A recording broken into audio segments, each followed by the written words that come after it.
سعید یہ بات ماننے کو تیار نہیں تھا۔ جواب میں اس نے مختصر اسے اپنی مسز فوزیہ اور ٹینا سے ملاقات کا احوال سنایا۔ اچھا 1 منٹ ٹھہرو، میں ابھی چیک کر لیتا ہوں۔ سعید نے اس کی بات سننے کے بعد اپنے موبائل پر کسی کا نمبر ملایا اور دوسری طرف والے بندے سے مخاطب ہوا۔ اس کی یہ گفتگو پشتو زبان میں ہو رہی تھی جس کا ایک لفظ بھی اس کے پلے نہیں پڑا تھا۔ تقریباً 15 منٹ بعد سعید نے موبائل بند کر کے اس کی طرف دیکھا۔ تم ٹھیک کہہ رہے ہو، وہ ٹینا نہیں تھی۔ پھر وہ کون تھی اور وہاں کیسے پہنچ گئی؟ ٹینا روزانہ نادر خان کی ٹیکسی پر گھر جاتی ہے۔ اس روز نادر خان بیمار تھا۔ جب میں نے اسے ٹینا کو اپنے اپارٹمنٹ پر لے آنے کے لیے کہا تھا، اس کی جگہ اس کا دوست سمیع خان ٹیکسی چلا رہا تھا۔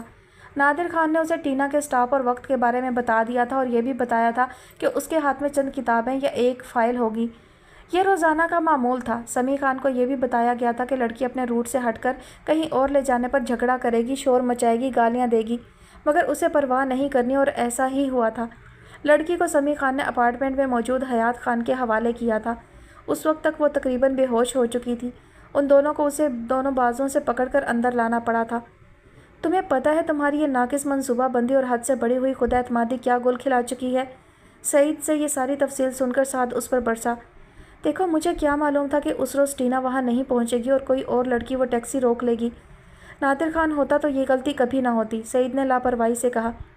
ویسے تم بھی خوب ہو، تمہیں پیشہ ور لڑکی اور دوسری لڑکی میں کوئی فرق نہیں لگا۔ ٹھہرو میں ذرا ٹینا سے بھی یہ بات کنفرم کر لوں۔ پھر اس نے ٹینا کا نمبر ملایا۔ وہ کہہ رہی ہے کہ میری طرف اس کی کوئی پیمنٹ باقی نہیں ہے، سو یہ تو بالکل کلیئر ہے کہ وہ لڑکی ٹینا نہیں تھی۔ فون بند کر کے اس نے وہ بات بتائی جو سعد پہلے سے جانتا تھا۔ ہاں تمہارا ذکر وہ بہت اشتیاق سے کر رہی تھی، کہہ رہی تھی کہ تمہارا یہ دوست شاید روزہ رکھنے کی پریکٹس کر رہا ہے، مطلب کہ اشیاء سامنے دیکھ کر بھی بھوکا چلا جاتا ہے۔ پھر اس نے سعد کو آنکھ مارتے ہوئے کہا، مگر سعد اب اس کی بات نہیں سن رہا تھا۔ وہ اس وقت کو کوس رہا تھا جب وہ سعید کے کہنے پر زندگی کے نئے نئے رنگ دریافت کرنے نکل کھڑا ہوا تھا۔ وہ لڑکی جو غلطی سے وہاں پہنچا دی گئی سعید، اس کا پتہ ہے تمہیں؟ پھر اس نے پوچھا۔ نہیں، سعید نے شانے اچکا کر کہا۔ نہ جانے کون تھی خاتون، وہ شاید اس کا برا دن تھا۔ اس کا پتہ چلاؤ تم، وہ کون تھی، کہاں رہتی ہے؟ یقیناً وہ بھی اسی جگہ کہیں اسٹوڈنٹ ہی ہوگی نا؟ سعد نے بلند آواز میں کہا۔ آرام سے یار، سعید نے ہاتھ اٹھا کر کہا۔ جذباتی ہونے کی کیا ضرورت ہے؟ جو بھی تھی اس نے اس کے بعد تم سے یا مجھ سے رابطہ تو نہیں کیا نا؟ اس کا مطلب ہے کہ وہ اس حقیقت کو قبول کر چکی ہے۔ حقیقت کو قبول کرنے کے بچے، تمہیں کیا پتہ تمہاری اس حماقت کی وجہ سے کسی کا کتنا نقصان ہو چکا ہوگا۔ مجھے خود وہ مڈل کلاس کی ایک عام سی لڑکی لگی تھی اور میں تمہارے زمین و آسمان کے کلابوں پر حیران بھی تھا، مگر میری عقل بھی تمہاری گفتگو کے جال نے پھنسا رکھی تھی۔ وہ نہ جانے کون تھی اور ایک رات گھر سے غائب رہنے کی پاداش میں نہ جانے اس کے ساتھ کیا ہوا ہوگا۔ کچھ بھی نہیں ہوا ہوگا، سعید نے بے نیازی سے کہا۔ یہ لڑکیوں کی ساری لاٹ تو ایک جیسی ہوتی ہے، اسے کچھ ہوا ہوتا تو اب تک خبر آ چکی ہوتی۔ مڈل کلاس کے لوگ تو یوں بھی اپنی عزتیں چھپاتے پھرتے ہیں۔ سعید مجھے اس لڑکی کے متعلق پتہ کر کے بتاؤ، سعد نے اس کی کسی بھی بات کا نوٹس نہ لیتے ہوئے کہا۔ ٹھیک ہے پتہ کر لیتے ہیں، سعد اس کے تیور دیکھ کر بولا، اور جو نقصان نفع وہ بتائے گی اس کو پورا کر دیں گے۔ روکھڑا، اس نے چٹکیوں سے اشارہ کرتے ہوئے کہا۔ روکھڑا میری جان، سب مسئلوں کا حل ہے اور سب کی ضرورت بھی۔ امید ہے کہ اس حماقت کے عوض چند روپے تمہاری تسلی کروا دیں گے۔ تم اس کا پتہ کروا کے بتاؤ گے مجھے؟ سعد ہنوز سنجیدہ تھا۔ یقیناً آج شام تک۔ ٹھیک ہے میں انتظار کروں گا، وہ اٹھتے ہوئے بولا۔ اس شام تک سعید لڑکی کے بارے میں کچھ معلوم نہ کروا سکا تھا، ماں سوائے اس کے کہ انگلش ڈپارٹمنٹ کی ایک لڑکی پچھلے کئی دن سے غیر حاضر تھی۔ وجہ کسی کو معلوم نہ تھی، اور اسی رات سے سعد ابراہیم کو نیند نہ آنے کی بیماری نے آ گھیرا تھا۔ وہ بے حد حقیقت پسند اور سخت مزاج لڑکا تھا۔ بہت کم باتیں اس کو جذباتی کرنے میں کامیاب ہو پاتی تھیں، مگر اس کی نفسیات اس ایک واقعے کی باز گشت کے آگے جیسے سرنڈر کرتی جا رہی تھی۔ اسے خود بھی حیرت ہوتی تھی کہ وہ ایسے معاملات کی پرواہ کیوں کرنے لگا تھا، مگر اسے اس روز کلب میں اپنے سامنے آ کر روکنے والی لڑکی اور اس کی گفتگو جو اس وقت اس نے دھیان سے سنی بھی نہ تھی، حیرت انگیز طور پر پوری کی پوری بلا غم و کاست یاد آنے لگی تھی۔ اور بعض اوقات تو تنہائی میں اس لڑکی کے کوسنے، بد دعائیں، التجائیں اتنی بلند آواز میں اس کے کانوں میں گونجنے لگتے کہ وہ گہری نیند سے ایک دم بیدار ہو جاتا۔ اس ایک ہفتے کے دوران جب تک سعید اکبر اسے اس لڑکی کے بارے میں تمام تفصیل مہیا نہ کر پایا تھا، وہ ٹرینکولائزرز کا عادی ہو گیا تھا۔ اس کی روزمرہ روٹین بدل گئی تھی۔ اس کی ماما اور چھوٹا بھائی اس کی بدلی ہوئی روٹین کو محسوس کر رہے تھے اور اس سے پوچھتے بھی رہتے تھے کہ اس کے ساتھ کیا مسئلہ ہوا تھا، مگر وہ اپنے پیدا کیے ہوئے اس مسئلے کو خود ہی حل کرنا چاہتا تھا۔ سعد ابراہیم، عالیہ چغتائی نے اس غیر متوقع کال کو سننے کے بعد زیر لب دہرایا۔ وہ مجھ سے ملنا چاہتا ہے؟ کس لیے؟ اس نے سوچا کہیں اس روز والی میری حرکت کا بدلہ لینے کے لیے تو نہیں۔ پھر اس کے دل میں خوف جاگا، ایسے لوگوں کا کیا بھروسہ، ایک کے بعد دوسرا، ان کو تو یہ کھیل کھیلنے کی عادت ہوتی ہے۔ مگر کیا معلوم کہ وہ ڈر گیا ہو۔ پھر اسے دوسرا خیال آیا، مسز انجی مسعود نے اگر اس واقعے کی تحقیقات کرائی ہوں تو اس کے کانوں میں تو ضرور کچھ پہنچا ہوگا، جب ہی ڈر کر اس نے رابطہ کیا ہے۔ ان لوگوں کو اپنی ظاہر داری سے پیاری بھی کوئی چیز ہوتی ہے۔ پھر اسے دوسرا خیال آیا، وہ کیا کروں کیا نہ کروں کی کیفیت میں پھنس گئی، مگر اس کے پاس وقت کم تھا اور اسے جو بھی کرنا تھا فوری طور پر کرنا تھا۔ اسی رات زین نے گھر واپسی پر اسے بتایا کہ اس کے دوست کی آپا کے ہاں مہمان ٹھہرے ہوئے تھے اور فی الحال تو کسی نئے بندے کے لیے ان کے پاس گنجائش ہی نہیں تھی، لہٰذا اس نے یہ بات ان سے کی ہی نہیں تھی۔ پھر کیا کریں؟ اس نے پر امید نظروں سے زین کو دیکھا، شاید وہ کوئی اور حل بتائے۔ کیا بتاؤں؟ زین نے شانے اچکا کر سر نفی میں ہلایا، وہ کوئی حل بتانے سے قاصر تھا۔ میری مانو اسے چلتا کرو صبح ہی، امی کی دی ہوئی مہلت پوری ہونے والی ہے، تم نے خاصی دوستی نبھا لی۔ ایک لمحے کے لیے عالیہ کے دل میں آیا وہ زین کو سعد ابراہیم کے فون کے متعلق بتائے، مگر پھر وہ خاموش رہی۔ وہ جانتی تھی کہ وہ اسے اس شخص سے ملنے سے صاف منع کر دے گا۔ اسی رات جہاں افروز انتہائی لو بلڈ پریشر کی وجہ سے بے ہوش ہو گئی اور اسے ایمرجنسی میں ہسپتال لے جانا پڑا تھا، عالیہ نے اسے ہاسپٹل لے جانے کے لیے دانستہ زین کو ساتھ لیا تھا۔ کم از کم وہ کوئی الٹے سیدھے سوال تو نہ کرتا، وہ اس کی ممنون تھی۔ عمر بھر اس کے ساتھ ایک پل نہ بننے والے بھائی نے اس موقع پر کم از کم اتنا تو ساتھ دیا تھا کہ اس سے سن کر کسی اور کو نہیں بتایا تھا۔ ہاسپٹل سے واپسی پر جہاں افروز کو اس کے کمرے میں لٹا کر باہر آتے ہوئے اسے سب گھر والوں کے انتہائی خراب موڈ نے سعد ابراہیم سے مل لینے کا فیصلہ کرنے پر مجبور کر دیا۔ یہ آخری پلان تھا جس پر عمل کرنے کا فیصلہ اسے کرنا پڑا تھا۔ مسز انجی مسعود، سعد ابراہیم نے یہ نام سن کر استہزائیہ قہقہہ لگایا تھا۔ تمہارا خیال ہے کہ میں اس قسم کی کوششوں سے ڈر کر تم سے رابطہ کر رہا تھا؟ عالیہ جگتائی اس وقت اسی کلب کے مستقل ممبرز والے لاؤنج میں اسی ٹیبل پر اس کے سامنے بیٹھی تھی جس پر بیٹھے بیٹھے اس نے اپنا مدعا کچھ دن پہلے سعد کے گوش گزار کیا تھا۔ آئی ڈیم کیئر، اس نے اپنے ٹینس ریکٹ کے کور سے نامحسوس گرد جھاڑتے ہوئے کہا۔ مسز انجی مسعود مجھے اور میری فیملی کو اچھی طرح جانتی ہیں اور ان پر میرے فادر کے اتنے احسانات ہیں کہ وہ کسی سے میرے متعلق ایسی خبر سن کر اسے پاس سے گزرنے والی ہوا سے بھی شیئر کرنے کا سوچ ہی نہیں سکتی۔ وہ کیا، شہر کی بلکہ اس ملک کی کسی بھی ایسی تنظیم میں چلی جاؤ اور یہ معاملہ اٹھا کر دیکھ لو، جو کوئی سن لے تمہاری۔ پھر تم نے مجھے یہاں کیوں بلایا ہے؟ عالیہ کو اس کے لہجے کی استہزاء نے برا فروختہ کر دیا۔ اس لیے کہ وہ لڑکی جہاں افروز تمہارے پاس ٹھہری ہوئی ہے۔ ہاں، مگر یہ بات میں نے اس روز تمہیں بتائی تھی۔ اس روز کی بھول جاؤ، اس روز میں نے شاید ہی تمہاری کوئی بات دھیان سے سنی ہو۔ ساتھ پچھلے ایک ہفتے کی رت جگہ کو بھلا کر بولا، اسے اس وقت اپنے لہجے کو مضبوط بنا کر رکھنا تھا۔ تو کیا دوبارہ سے سناؤں؟ عالیہ نے چپتے ہوئے لہجے میں کہا۔ نہیں، سعد نے سر ہلایا۔ مجھے معلوم ہے، خود ہی معلوم ہے، میں صرف بتانا چاہتا ہوں کہ اس روز جو بھی ہوا وہ غلط فہمی کا نتیجہ تھا، اور میں نے یہ پوچھنے کے لیے تمہیں بلایا ہے کہ اس کا حل کیا ہے۔ تم کیا سمجھتے ہو؟ عالیہ نے حیرت سے اس کی طرف دیکھتے ہوئے کہا۔ بلینک چیک کاٹ دوں؟ اس کی تمام زندگی کے لیے کافی رقم مل جائے گی، اس کو اور کیا چاہیے؟ اور اگر کوئی پریگنینسی کا چکر ہے تو وہ بھی حل ہو جائے گا، یوں اس نے چٹکی بجا کر کہا۔ اسے نہ رقم چاہیے نہ دوسرے مسئلے کا حل، اسے جو چاہیے اس کی قیمت تم شاید دے نہ سکو۔ سعد کے انداز پر عالیہ نے زہر خند لہجے میں کہا۔ اسے اس شخص کے غرور اور اعتماد پر سخت غصہ آ رہا تھا۔ وہ کون سی ایسی چیز ہے؟ اس نے ابرو چڑھا کر کہا۔ اسے عزت درکار ہے، وہ عزت جس کے چلے جانے پر اس کے والدین، بہن بھائی، اس کی تعلیم، اس کا مستقبل اسے چھوٹ گیا۔ اسے اس عزت کی واپسی ہی زندگی کی نوید دے سکتی ہے، ورنہ جو اس کی حالت ہے وہ شاید چند دن ہی زندہ رہ سکے۔ عزت؟ سعد نے زیر لب دہرایا۔ یہ بھی اچھا فینومینا ہے۔ عزت کی زندگی تو بابا میں دے رہا ہوں نا، پیسہ پاس ہو تو عزت خود بخود مل جاتی ہے۔ یہ تمہاری سوچ ہے جو انتہائی گھٹیا ہے۔ پیسے سے خریدی ہوئی عزت تمہیں سجتی ہوگی، ہم جیسے پیدائشی عزت داروں کو نہیں۔ انا خودداری کو لگی چوٹ اور اپنی ہی نظروں سے گر جانے کا غم پیسہ دور نہیں کر سکتا، عالیہ نے دانت پیستے ہوئے کہا۔ پھر کیا حل ہے اس انتہائی الجھی ہوئی عزت کی واپسی کا؟ میں اپنی غلطی کا اعتراف کر چکا ہوں اور اس کا خمیازہ بھگتنے کے لیے کچھ کرنا چاہتا ہوں۔ پہلی مرتبہ سعد کا لہجہ نرم پڑا۔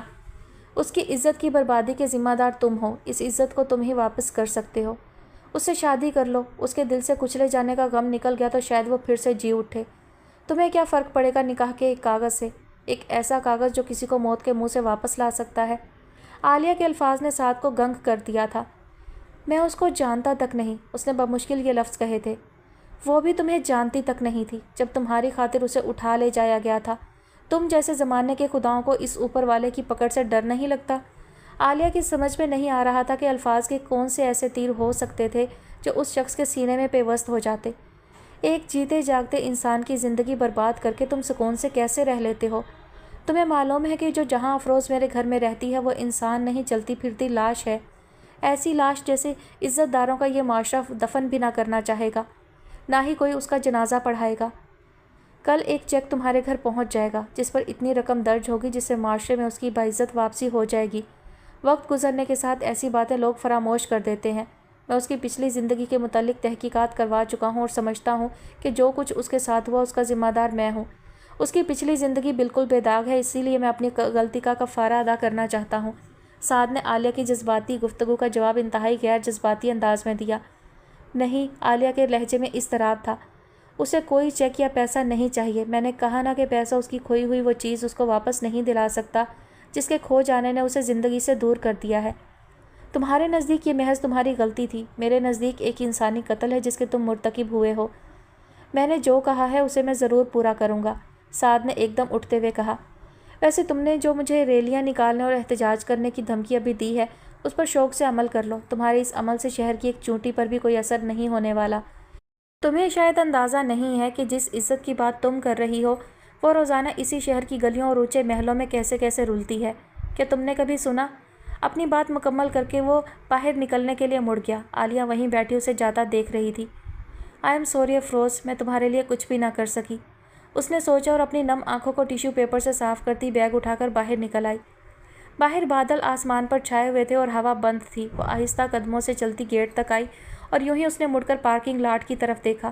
سعد ابراہیم اپنی گاڑی کے قریب کھڑا کسی لڑکی سے محو گفتگو تھا۔ آنسوؤں کا ایک اور ریلا اس کی آنکھوں سے نکلا۔ اس نے شکر کیا کہ اس وقت نیم تاریکی تھی اور کوئی اس کو دیکھ نہیں رہا تھا۔ چیک، پیسہ۔ گیٹ سے باہر نکل کر طویل سڑک پر چلتے ہوئے اس کا ذہن ایک نئے امکان پر سوچنے کے قابل ہو چکا تھا۔ پیسے سے گھر خریدا جا سکتا ہے، چند دن تک زندگی کا سامان کیا جا سکتا ہے، فوری طور پر اسے سر چھپانے کی جگہ مل جائے، چند دن وہ سکون سے کہیں بیٹھ جائے تو شاید کچھ اور سبیل زندگی کے لیے نکل آئے۔ یہ نیا امکان قابل غور تھا اور اس پر مزید سوچا جا سکتا تھا۔ اب اس کے دل کو کل ملنے والے چیک کا انتظار تھا۔ وہ انہی سوچوں میں غلطاں بس اسٹینڈ کی طرف جا رہی تھی جب بڑھتے ہوئے حبس کا خاتمہ ایک دم تیز چلنے والی ہواؤں سے ہونے لگا۔ ٹپ ٹپ پانی کی موٹی موٹی بوندیں اس کے اوپر گرنے لگیں۔ اسے اس قسم کے موسم کا اندازہ نہیں تھا جب وہ گھر سے نکلی تھی۔ اس وقت تیز دھوپ چھائی ہوئی تھی۔ اس نے سڑک کے ساتھ ساتھ قطار در قطار لگے درختوں کے سائے کے نیچے چلنا شروع کر دیا۔ اس کے بائیں طرف مختلف گاڑیاں آ جا رہی تھیں، جبھی اچانک ایک گاڑی بالکل اس کے ساتھ آ کر رک گئی۔ اس کا دل کانپ گیا۔ آؤ میں تمہیں ڈراپ کر دوں۔ شیشہ نیچے اتار کر جو شخص اس سے مخاطب ہوا تھا وہ سعد ابراہیم تھا۔ مجھے تم سے کچھ کہنا بھی ہے، اچھا ہوا کہ تم مجھے یہاں مل گئی، وہ کہہ رہا تھا۔ کیا میں اس شخص پر اعتبار کر سکتی ہوں؟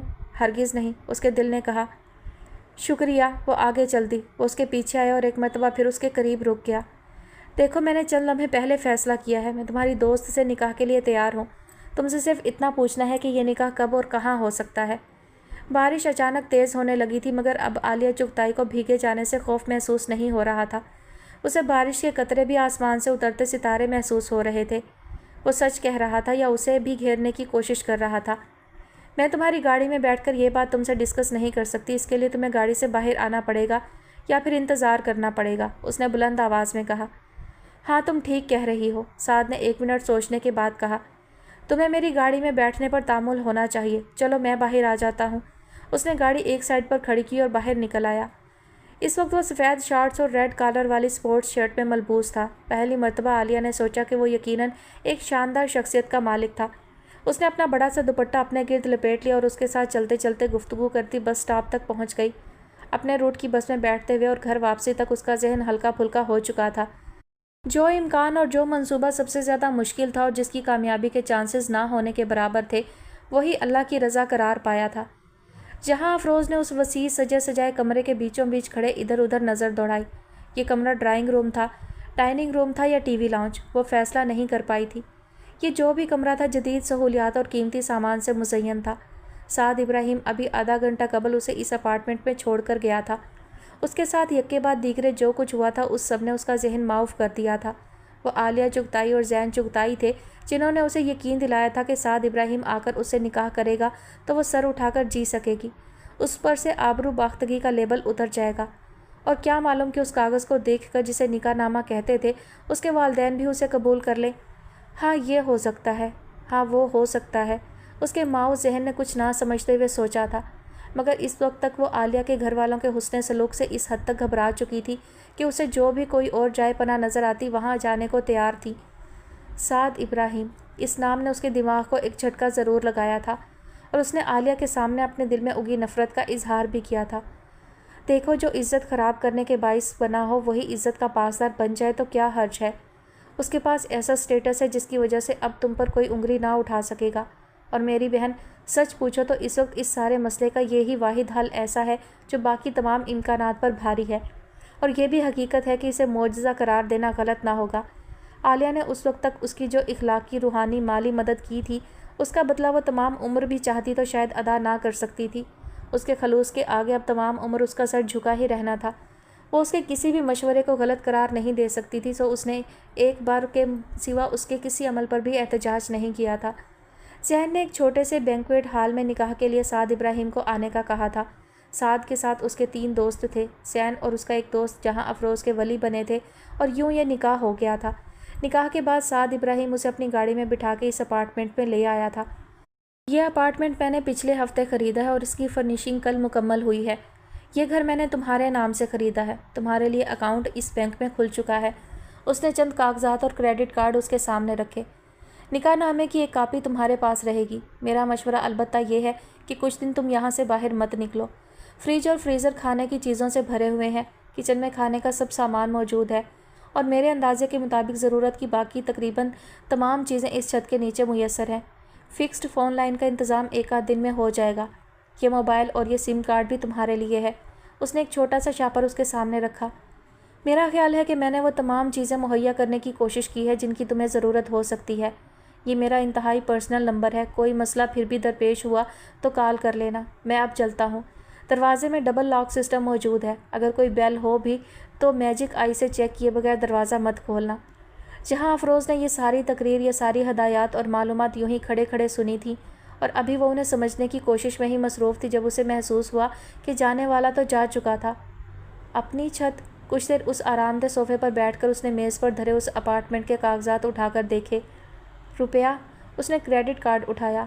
اور سہولتیں۔ موبائل فون کو گھماتے ہوئے اس نے سوچا، کیا یہ زندگی ہے؟ اس نے خود سے سوال کیا، کیا صرف یہی زندگی ہے؟ اس وقت اس کا ذہن اسے اس سوال کا جواب نہیں دے پا رہا تھا۔ وہ یوں ہی صوفے پر بیٹھی رہی۔ اس کی نظروں کے سامنے کئی مناظر گھوم رہے تھے۔